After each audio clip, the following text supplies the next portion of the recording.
So let's say, I owed the Connect 5 million, and Oh, you would owe in that size of increments. Wow. yeah, no, one time I ran my bill up to 9 million and they said, let's hold off for a minute until we can bring it down. So even though I was making a lot of money, I sometimes would chill so I could use that money to re-up. Wow. So as fast as you're making it, you're spending it. Were you accumulating much? When it was close to me being, apprehended by the feds. You felt it coming? No, I'm saying I had tons of money all over the U.S. that was fronted. Yep. I might owe the Connect 5 million, but let's say on the street I had 11. If I went through the 100 people that owed me, this guy owes me 200 grand, this guy owes me 3, 5, 9 million, and so that's kind of I carried my money to cover what I had fronting. And so I didn't, get super crazy, burying money and doing stuff. I just always had money. If I needed to buy something, I didn't really look at the price. And you had no... I bought stupid clothes. You had no exit plan. Yeah. Can you say that? No, I had absolutely no exit plan. What about the logistics of your own safety? Did you ever have any incidents, or how did you move with security? And if I could go back, because people will probably in the comments will say, why did this guy have no exit plan? So basically, what I was doing is I always thought, this is just weed. It's not going to be a big deal. I was like, if I get hit, a 5-year, 3-year deal, and it's not a serious thing. So it never equated in my head. In actuality, I'm a dude from the beach. I grew up as a surfer, a skateboarder. I honestly didn't even know there was a difference when I got arrested between federal prison and state prison.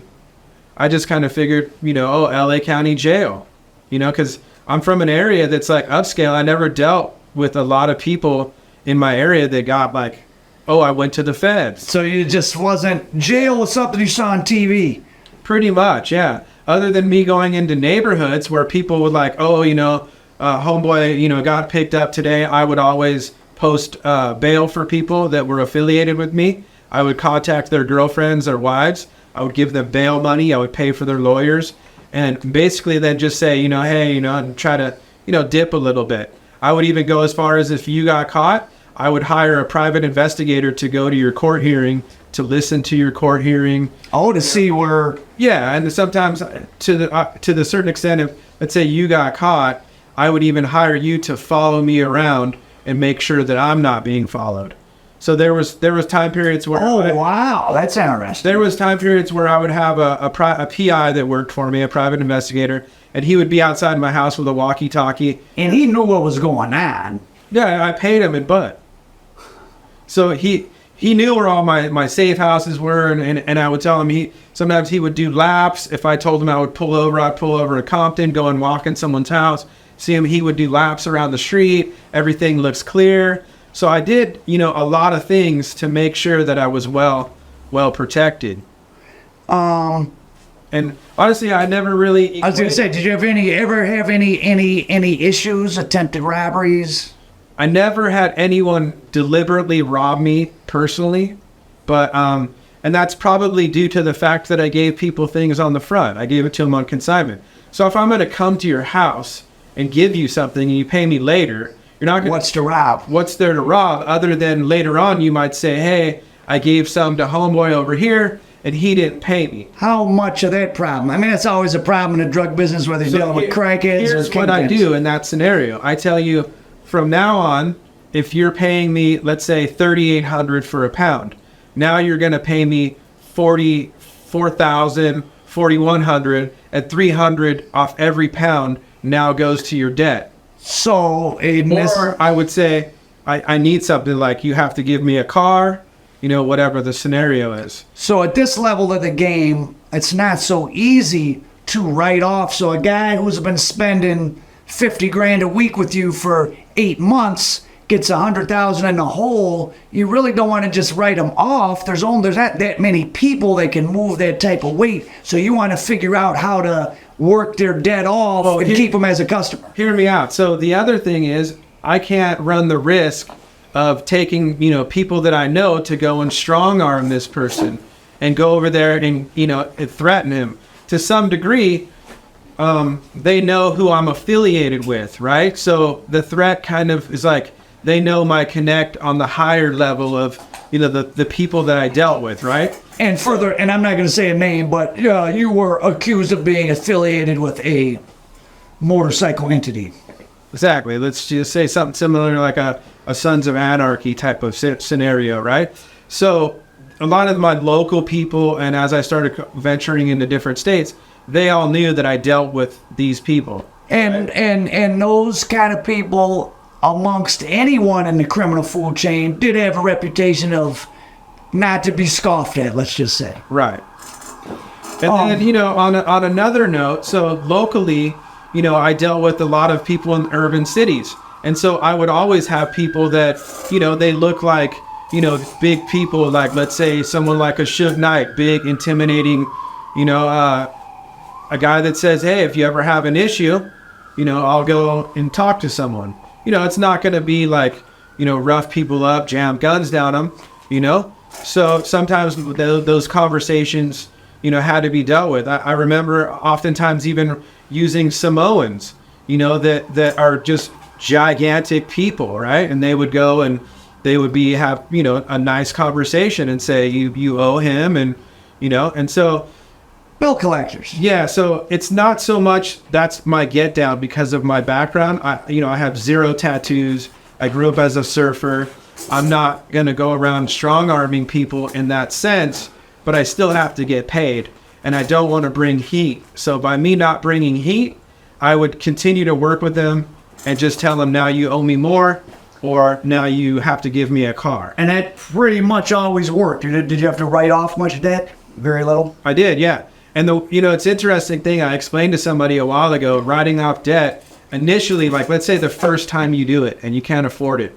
And let's say somebody owes me $50,000, and in that moment, I'm worried because I owe that to somebody else who in turn gave it to me. And you're spending a lot of your profits. Well, let's say when I'm more small time, they owe me $50,000, and maybe I don't have that to pay the connect at a smaller, early on in my thing. So it's hard to deal with that. It's hard to sleep. It's hard to get that out of your mental conscience and thinking that over and over. So what I did is I told myself, like, this person who owed me $50,000, I equated it to them as like a 7-Eleven, a Starbucks, and I opened a Starbucks and I put in $50,000 on Melrose, and it didn't work.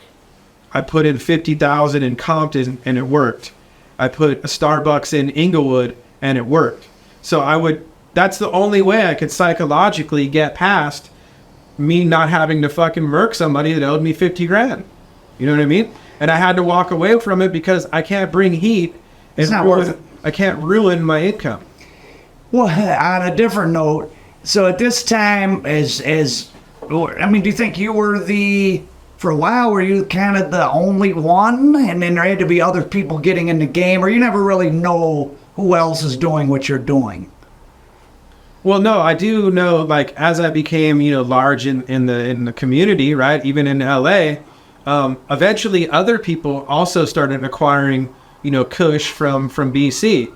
And I was actually even getting pissed, like, oh, dude, I know he cops from BC, and he's getting, a grip of them now, too. He's getting a few hundred. And I'm like, well, who? I started hitting him up because we know each other in LA. And sometimes if he's out, I'll shoot him 100, 200. And sometimes if I'm waiting, he'll shoot me 100, 200 because we both have a mutual connect, what we call up top. And so other people that I know started also in turn getting Kush right before I was locked up, what I call hard and heavy, where they're getting hundreds of it, But right before I got locked up, I could literally drop Kush in 4 states in one day. You know what I mean? I could be like, oh, it landed in Chicago, Detroit, and Atlanta, 2 o'clock, 3 o'clock, 4 o'clock, and multiple drops throughout the day. Wow. You actually, and we're going to go into this in another episode, you have a lot of your discoveries. So you have a lot of some of the audio from body wires, from wiretaps, and we'll get to hear those later. Tell us a little bit about, what I just said. Absolutely. So what I would eventually, was caught and I'm lying in, in the feds, I would have my attorney visit and he would come and, play me some of the stuff on his laptop. They come in like a compact disc. And so I can remember, I recall some of it was like 5,000 hours of wiretaps. But with that being 5,000 hours. Yeah. A lot of those wiretaps are not my phone because they could be your phone. It could be his phone. There's a whole web. And they connect. They say you once called that number. Right. So all of those phones get accumulated into the 5,000 hours. I was really good where I used encrypted phones. I sometimes have one phone for one person. So I don't cross-contaminate. I'm not calling you, and then I'm not calling him on the same phone. I'm using one phone to call you. I close it up. I pick up another phone and call him. Oftentimes, even when I would travel into different countries, I would have to, when you have the bins, when you go through TSA, if you would fly commercial, I would have 4 bins. I would put 2 phones in that bin, 1 phone in that bin, a pair of shoes in this bin, and I would push through like 7 or 8 cell phones. At all times, people were like, "Oh, you have more phones than Bill Gates," and they would trip on me. I remember before I got arrested, I had all iPhones, and they were what's called back then. I guess they were what do you call them? They're unblocked or something like that. Oh, Cracked. jailbroke. They had them cracked. Yeah, jailbroke. So I had all iPhones. So that way, when I was around like family members that didn't know what I did, I would have maybe 6 iPhones in my pocket, but I would only pull one out. So most of the time when you buy those little shitty prepaids, you might have a little T-Mobile, a little whatever, you know what I mean? So I started putting T-Mobiles in all iPhones. So it always looked like I had one phone. What did your family think you were doing? So, now it's kind of like known that, at the time, my dad knew what I did, and so I think he was, in a way, I think he was a little bit proud. He was like, "Man, that's like, you're doing something huge, And you came out of the kind of surfer, smoking weed, loosey-goosey culture. Sure. Were your parents out of that? No, growing up in the 70s as a kid, a kid playing Little League, my parents were divorced and I would go to my dad's house. And back then, he was blazing. I remember smelling it and thinking, wow, that's good. And going to his house and, opening the refrigerator. And he said, "Don't touch those brownies. They're adult brownies." And this is like, whatever it is, the 80s, 70s or whatever. So I kind of grew up in that, although, he really did try to keep it from me. I was only at his house on the weekends.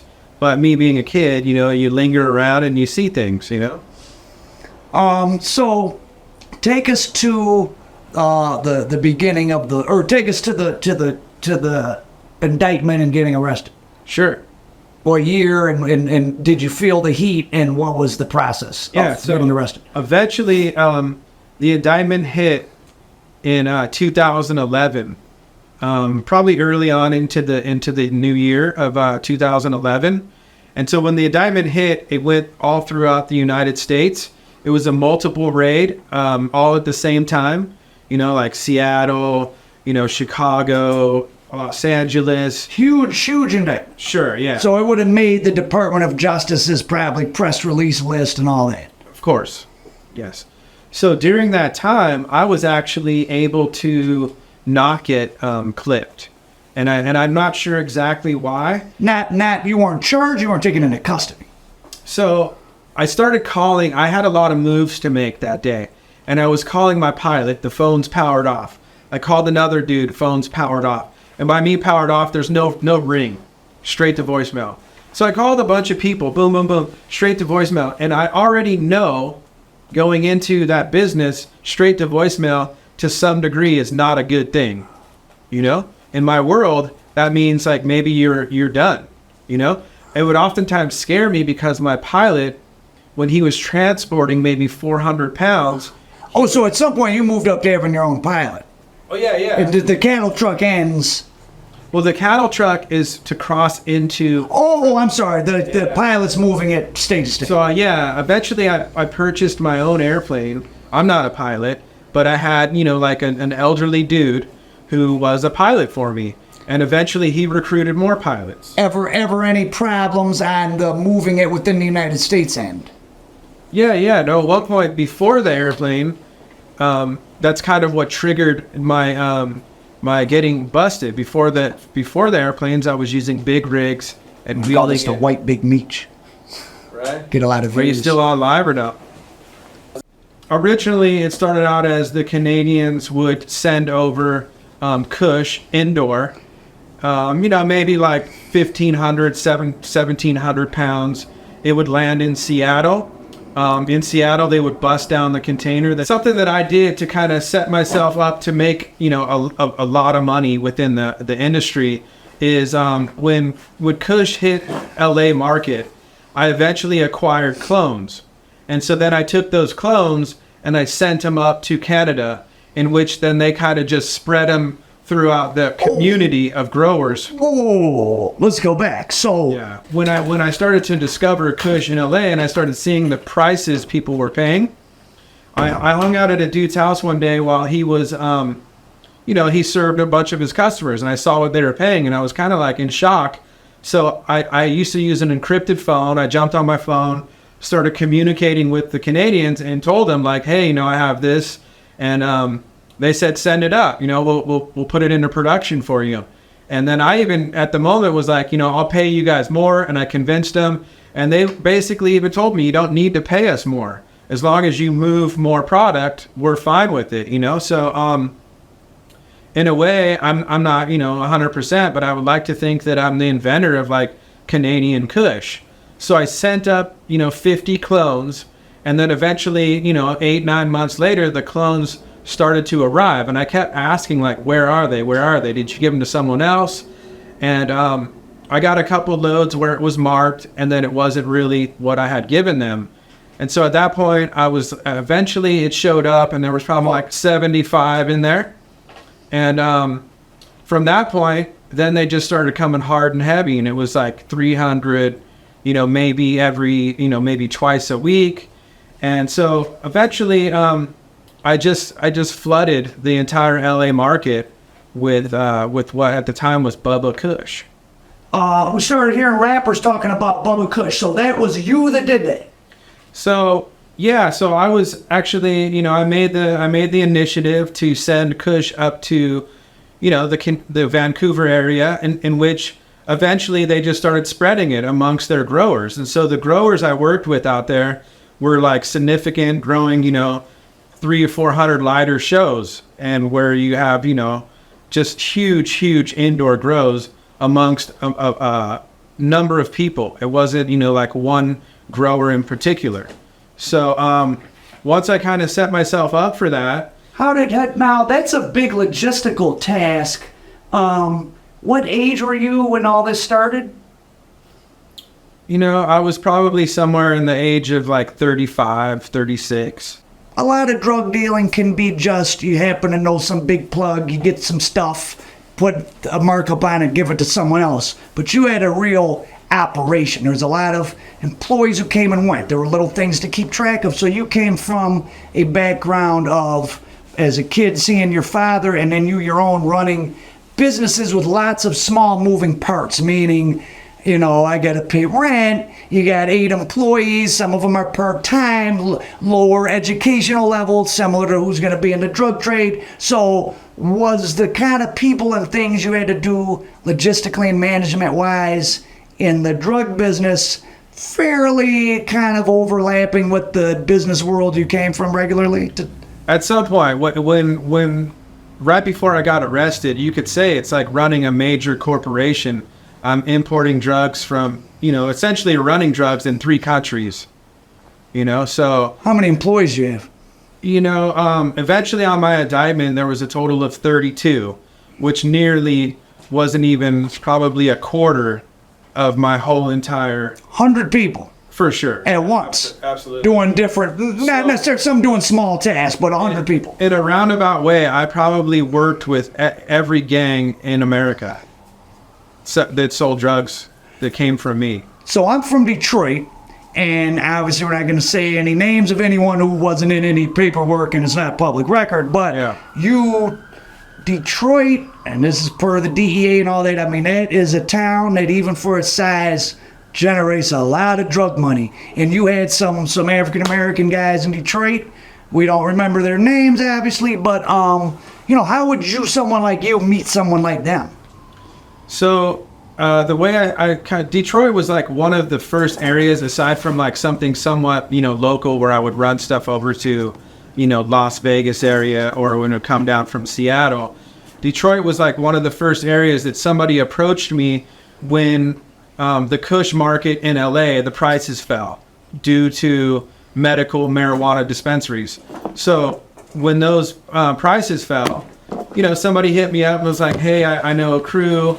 He kind of just, laid the foundation, and I said, cool. So I started off with, I just shot him 80 pounds of Kush. Consignment? Yeah. So, on the word of someone who had been spending a lot of money with you and who you knew was solid, he said, hey, I got some solid guys in Detroit, and you just, on that word, sent them. At that time, what were you getting per pound, roughly? I believe it was somewhere around like 56. I gave him over $400,000 worth of, BC bud. Did you meet them in person, or it was always through your guy? No, initially my guy orchestrated the phone calls with them, and all I did was provide the product. Eventually... And you got paid? Yeah, absolutely. How long did it take them, if you remember?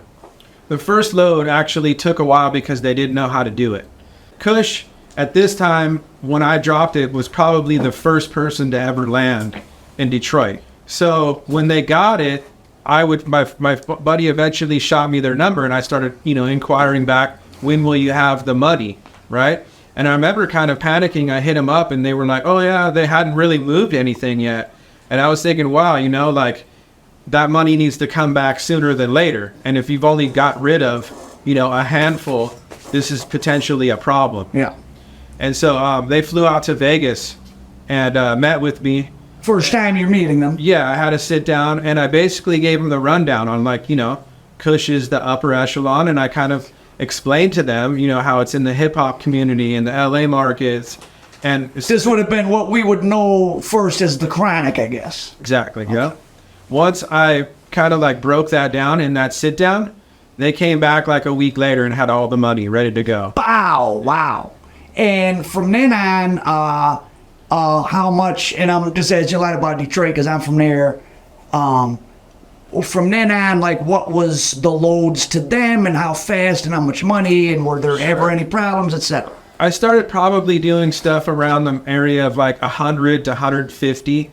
So that's $500,000. Yeah, $500,000 to 750. Yeah, at some point I might have even started bringing more, like 300. Because they're spending $1 million at once. Yeah, because I recall a lot of times their bill would hover around, like 900, $1 million eventually, right? Wow. And that was literally like one of my first, demographics when I started shipping. Outside of your local, yeah. Yeah. Wow, how long did it go on with them? To the end, or? Yeah, to the end. And were they in the case? No, actually they weren't, yeah. The day the indictment hit, I remember checking in with a couple of guys to kind of see what was happening, and a dude told me he had been pulled over. And I kind of suspected like something, that could have had to do with the indictment itself. Probably had to do with him getting pulled over. Wow. I put a lot of food on the table. A lot of these guys are good people. They have families, they have kids, and it's just a way for us to make money. And back then, I just consider it like, modern day bootlegging. Like today here in LA, like what we're talking about is kind of like a 6-pack of beer or, some cigarettes. But back then, it was completely something that was like, hugely illegal. So what I started doing is once I started dropping in Detroit, it worked out well because the transition in the LA market dropped as far as price. What was the price here compared to there? Initially, when I first got it, I could move Kush in LA for like 52 to someone else. And that's in bulk. Yeah, and then someone else is going to turn around and up it, 55. They didn't make a lot, but I dialed myself into where I'd probably make like, I would maybe get those for like 3,200, something like that. So I could make potentially, $2,000 on 1 pound. So I could come over your house with 20 pounds, and pocket 40 grand and make 40 grand. And it was really easy. You might live 20 minutes from me, and I just roll over 20 minutes and make 40 grand. So, wow. So, So what other cities and what other demographics, what other of these gangs? Eventually, just to kind of fast forward, and then we can backtrack. When I did have everything in full swing, I was dropping in. It would arrive in Seattle, and then we would bring it into L.A. And then from L.A., I was taking it into St. Louis, Ohio, Detroit, Atlanta, Chicago, New Jersey, Boston, Maine, New York, and I was also sending it to Hawaii. And is it different? Was there a typical buyer? Were they more than half black? Were they more than half white? Who was a typical buyer? It was just all over the board. It depends, Then the demographic of the city. Yeah, like when I mentioned various like gangs throughout America, for instance, in New Jersey, I worked a lot with some Asians, and they ran their end of their things in their community, But from what I recall, I worked mainly with a lot of African Americans throughout all these various cities. And you're meeting, so somebody vouched for the ones in Detroit. How are you meeting these other people? Just all kind of ways, or word of mouth through the Detroit, or? No, I always was very good about insulating myself and not meeting people.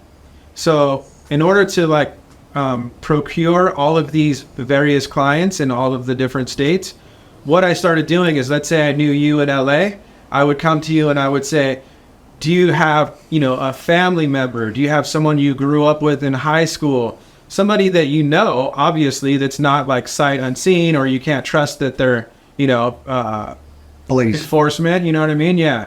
And so once I started doing that, people started saying, I know this guy, or I grew up, or my cousin, or my uncles.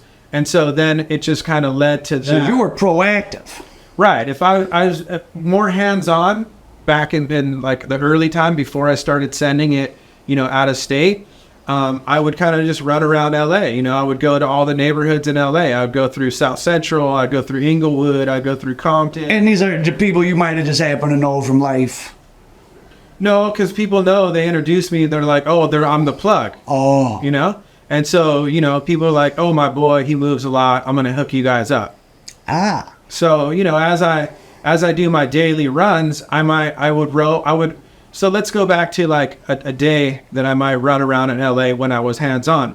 I operated out of a safe house. I never kept anything where I slept at night, where I laid my head. I would go to my safe house early in the morning. I would never take an order that same day. All the orders had to be from the day before. So for instance, if you're hitting me up on a Monday, you're not going to see me on Monday. You're going to see me on Tuesday. So when I go to my stash house on Tuesday morning, I load up and I'm going to see 10 people. This guy's getting 25. This guy's getting 10, 5, 30. And so I had a very conservative, low-key vehicle. And at any given time, I might have 50 to 100 pounds, in that vehicle. And as I would go into these neighborhoods, like I mentioned, Compton, Inglewood, South Central, South Bay areas, I would sit down and as I would drop you 20, I'd say, all right, Al, you owe me this much. And then I would have a conversation and tell you, I have these things going on where I can drop in any state in the U.S. And most of the time, people would start to try to, fire things up, And sometimes I would kind of share some of the profit with them without trying to, let them know fully what I was getting it for. Ah. And also, were you careful about letting people getting a sense of the scope, you were moving at? If you're selling one guy 40 pounds, you don't want him to know you got 10 other 40 pound and your millions are passing through. No, because I had too much. I always pushed it on more. If you were like, yo, Sid, I want to re-up, bring me 20, I might bring you 40. And I'm insisting that you do more. I wasn't cool with people that do this. They need to do this. Oh, wow. You know what I mean? What was your end? So you're growing the business. What was your vision of how it all ended? Like, what, or were you not thinking about that? Just go on forever in your head? Like, you had some dollar figure you wanted to stack? When in retrospect, when I think about, getting caught, and I insulated myself very, very well through encrypted phones, through not meeting people, through kind of being a recluse and only meeting random people. As it got really big, I became hands off. I wouldn't cruise in LA like how I was previously mentioning, right? So when I look back and look about being caught and the whole, like, prior to that, it actually, my network became bigger than me. There were some scenarios where things were getting kind of hot, and I tried to bring people into my network to have them in my downline as, a manager and run various parts of different parts of the country. And in some cases, I couldn't do it. For instance, a quick story is I had a dude in Cleveland, Ohio, and I told him, hey, I can't talk to you anymore. I'm giving you to this guy, and from now on, you're going to have to communicate with him. And he was like, no, I don't want to meet anybody. And he was one guy that was a real stickler, and I would drop to him maybe twice a month. And I actually had to take, my own plane flights from Los Angeles to Ohio because he would never want to meet my pilot. So because I made so much money off this particular dude, I would do that. Like, I would fly in from LA, jump into the hotel, have my pilot, give me the room key to the room where he had, 100, 150 pounds, whatever. So my customer from Cleveland would come over and we would just load up his vehicle. And I remember clearly I took a private jet over to see him, and I spent, like 14 grand on this private jet specifically to have a sit down with him. And he insisted, like, no, I don't want to meet anyone else. I don't want to meet anyone else. And so it was difficult to kind of like completely become, on the back burner. I completely tried. I felt when I got, clipped, there was a lot of things that, were out of my hands.